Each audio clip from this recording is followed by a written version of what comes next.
Bon, alors comment se fait-il que sur une délibération qui reprend point par point tout ce que nous avons voulu mettre en place, je parle de nous en parlant des écologistes qui avons quitté la majorité, comment se fait-il que sur une délibération qui reprend encore une fois point par point la politique que nous voulions, nous allions nous abstenir?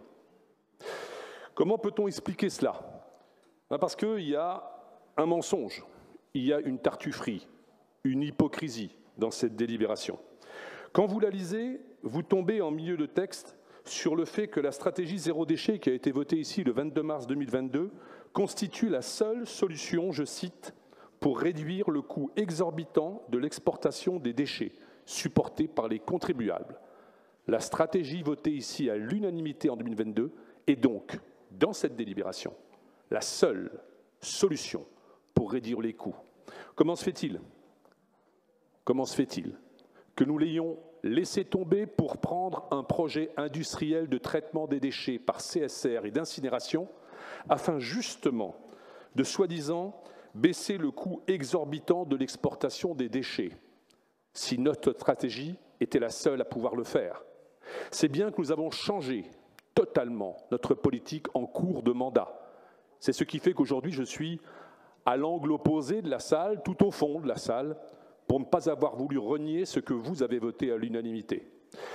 Ce qui n'a pas été compris, c'est que la stratégie zéro déchet ne s'accommode pas des CSR et des décisions qui ont été prises. Et je veux dire en cela que quand M. Revol dit que nous allons mettre en place tout ce qui est dans cette délibération et que je ne reprendrai pas car je le soutiens, c'est qu'en fait, cette politique ne sera pas mise en place. Et pourquoi?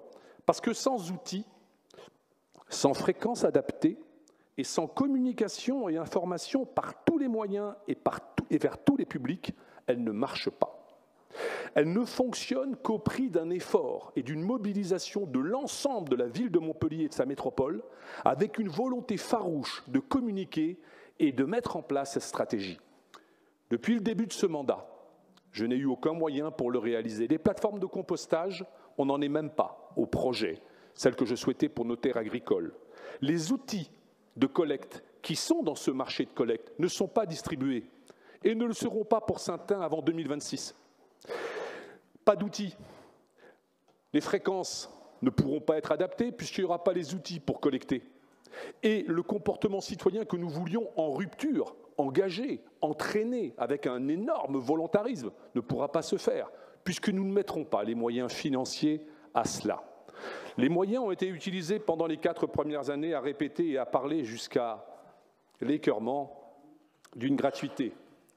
Il fallait commencer dès le début du mandat à solliciter et à provoquer ce changement de paradigme. Il n'a pas été fait, et ça n'est pas par cette délibération qu'il le sera. J'entends là M. Revol dire qu'une décision de sortir les zones d'activité économique de Vendargues ou Saint-Jean-de-Védas a été prise trop tôt. Trop tôt pour qui? Je l'ai demandé depuis mon arrivée. Cette sortie des zones d'activité économique qui figure dans cette délibération aurait dû nous faire économiser, au moment où je vous parle, 8 millions d'euros. 8 millions d'euros. Ça n'a pas été fait parce que, comme le reste des mesures qui avaient été demandées pour la stratégie zéro déchet, ça n'a pas été appliqué. Et de ce fait, nous allons augmenter la TOM. Voilà, quand on ne fait pas d'écologie, c'est les précaires qui trinquent les premiers. Donc, moi, ce que je veux dire, c'est que je regrette, nous allons nous abstenir sur cette délibération. Je vous le redis, c'était absolument ce que je voulais voir réaliser sur notre métropole pour faire de la métropole de Montpellier un leader national. Merci.